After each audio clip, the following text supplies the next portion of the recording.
नमस्कार। मैं पोरस कुमार महावर, SPC government college Ajmer. आज हम भारत पर तुर्कों के आक्रमण के कारणों के बारे में चर्चा करेंगे। भारत में लगभग 11वीं और 12वीं शताब्दी में तुर्कों के आक्रमण हुए। इस्लाम धर्म के अनुयायियों में से भारत में सर्वप्रथम प्रवेश करने वाले अरब थे। अरबों ने सिंध पर अधिकार करने में सफलता पाई, परंतु वे भारत में एक स्थायी राज स्थापित करने में असफल रहे। इस्लाम के प्रथम अनुयायी अरबों का धार्मिक उत्साह और शक्ति 200 वर्षों से कम समय में निष्प्राण हो गई तथा खलीफाओं की विलासिता और दुर्बलताओं ने इस्लाम के नेतृत्व को अरबों के हाथ से खो दिया।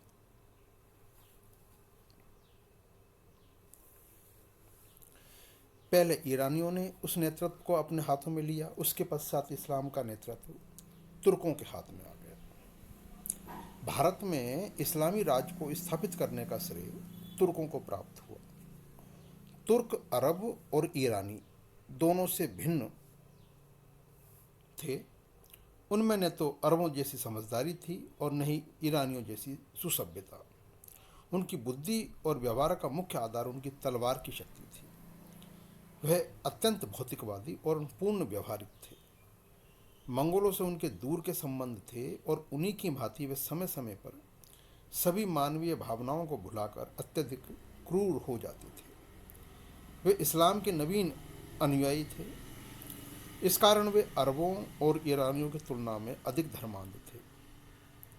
उनके हाथों में इस्लाम एक गौरवपूर्ण आक्रमणकारी हथियार के समान था, जिसका उन्होंने सफलतापूर्वक प्रयोग किया। तुर्कों की नस्ल की श्रेष्ठता के विश्वास ने उस हथियार को और अधिक तीक्ष्ण बना दिया। इस प्रकार नस्ल की श्रेष्ठता के विचार, इस्लाम के प्रसार के उत्साह और तलवार की शक्ति को लेकर तुर्कों ने सम्मान और राज को प्राप्त करने का प्रयत्न किया तथा उसमें सफलता प्राप्त की। यही नहीं, बाद में तुर्कों ने संसार के प्रगतिशील शक्तियों में से भी स्थान प्राप्त किया। तुर्क कम समय में क्रूर और खानाबदोश घुड़सवारों से बदलकर एक ऐसी सुसंगठित एवं सुसभ्य जाति के व्यक्ति बन गए जिन्होंने इस्लामी सभ्यता के श्रेष्ठ गुणों की रक्षा करने में उस समय सफलता पाई।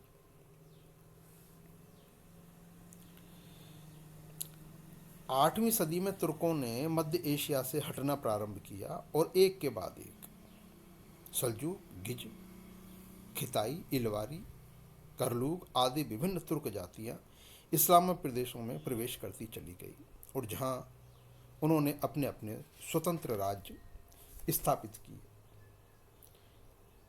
नवीन आने वाली जातियों का दबाव और उनकी स्वयं की महत्वाकांक्षाएं निरंतर उन्हें आगे बढ़ने के लिए बाध्य करती रही और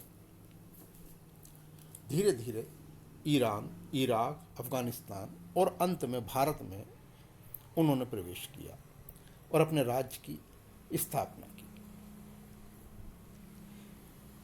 अब हम ये बात करें कि भारत में तुर्कों ने आक्रमण क्यों किया या भारत पर तुर्कों के आक्रमणों के क्या कारण थे, क्यों तुर्क भारत में आए।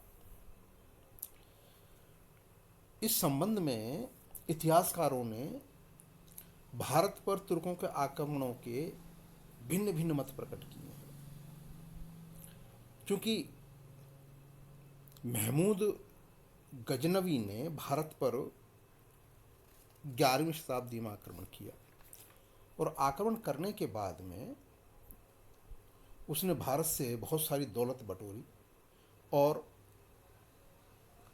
साथ ही पहली बार हिंदूशाही का जो राज्य था उसको छिन्न भिन्न कर दिया और तुर्कों ने हिंदूशाही की बहुत सारी जो सीमाएं थीं उन सीमाओं को अपने अंतर्गत ले लिया। तो अगर हम ये कहें कि तुर्कों के जो आक्रमण हैं वो क्यों रहे या क्या कारण से हुए, तो उनमें अगर हम महमूद गजनवी के बारे में बात करें तो हम ये देखते हैं कि जो ये तुर्क थे, खासकर महमूद गजनवी जो भारत में आया, ये तुर्क भारत में इस्लाम धर्म की प्रतिष्ठा को स्थापित करना चाहते थे। एक कारण तो यह था, उनका मुख्य उद्देश्य धन लूटना था। उन्होंने हिंदू मंदिरों पर इसलिए आक्रमण किए क्योंकि वहां धन संचित था। उन्होंने हिंदू राजाओं को तंग किया। जो लूटमार उन्होंने गंगा के मैदान में की, वैसी ही अन्य जगहों पर भी की। इस तरह इतिहासकारों का कुछ इतिहासकारों का यह मत है कि तुर्कों का भारत पर आक्रमण धार्मिक न होकर धन था। लेकिन वास्तव में देखा जाए तो महमूद का जो दरबारी है, उनका ये मानना है कि इस आक्रमण का मूल उद्देश्य इस्लाम का प्रसार और बुत परस्ती यानी कि मूर्ति पूजा को समाप्त करना था। तो तुर्कों के नवीन धार्मिक जोश और उस समय की परिस्थितियों को देखते हुए इसे अस्वाभाविक भी नहीं माना जा सकता। महमूद ने भारत में मंदिरों को लूटा ही नहीं बल्कि मूर्तियों और मंदिरों को बर्बाद कर दिया। इस कारण यह माना जाता है कि महमूद का मुख्य उद्देश्य धर्म का प्रचार और इस्लाम की प्रतिष्ठा को स्थापित करना था। एक यह कारण भी कह सकते हैं कि तुर्कों का भारत पर आक्रमण करने का एक कारण भारत की संपत्ति को लूटना था, और इससे कोई भी इतिहासकार इनकार नहीं करता। तुर्क खासकर महमूद धन का लालची था और उसे गजनी के ऐश्वर्य तथा राज विस्तार के लिए धन की आवश्यकता थी। उसके प्रारंभिक आक्रमणों की सफलता और धन की लूटमार ने उसे अत्यधिक लालची बना दिया। प्रत्येक अवसर पर जो धनराशि उसे भारत से प्राप्त हुई, उसने उसे भारत की संपन्नता से परिचित करा दिया, जिससे उसने अपने प्रत्येक आक्रमण को अधिक से अधिक धन प्राप्त करने का साधन बनाया। इसके अलावा गजनी और हिंदू शाही राज्य के झगड़े अलप्तगीन के समय से चले आ रहे थे और 3-4 बार हिंदू शाही राज्य गजनी के राज्य पर आक्रमण कर चुका था। अपने इस शत्रु को समाप्त करना महमूद के लिए आवश्यक था। इस कारण महमूद ने स्वयं आक्रमणकारी नीति अपनाई। हिंदू शाही राज्य को समाप्त करने के पश्चात उसका साहस बढ़ गया और उसने भारत में दूर दूर तक आक्रमण किए। और एक कारण यह है कि तुर्कों का आक्रमण को एक कारण यह था कि जो तुर्क शासक थे, खासकर जैसे महमूद है, वह भी अन्य महान शासकों की तरह राज्य विस्तार और यश का भूखा था। उसने पश्चिम की ओर अपने राज्य का विस्तार किया था। पूर्व की ओर हिंदू शाही राज्य को समाप्त करना और निरंतर युद्धों में विजय प्राप्त करके यश को प्राप्त करना उसका मुख्य उद्देश्य था। इस तरह हम ये कह सकते हैं कि तुर्कों का आक्रमण, भारत पर आक्रमण का उद्देश्य धन प्राप्ति रहा होगा, इस्लाम का प्रचार करना रहा होगा।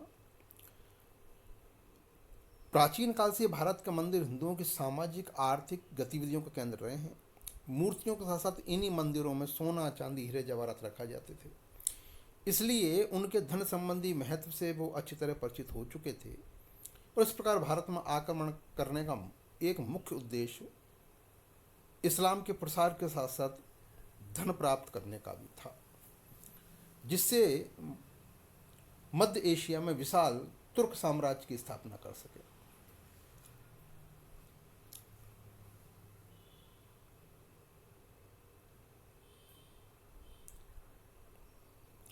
हिंदुओं के मंदिरों पर आक्रमण करना, उनको नष्टभ्रष्ट करना, धन संपदा लूटना और साथ ही इस्लाम का प्रचार करना, ये तुर्क आक्रमण के प्रमुख कारण थे। और तुर्क आक्रमण करने में इन सारी की सारी चीज़ों में वह लोग सफल हुए। उन्होंने हिंदू शाही को नष्ट कर दिया। इसके अलावा उन्होंने भारत की धन संपदा को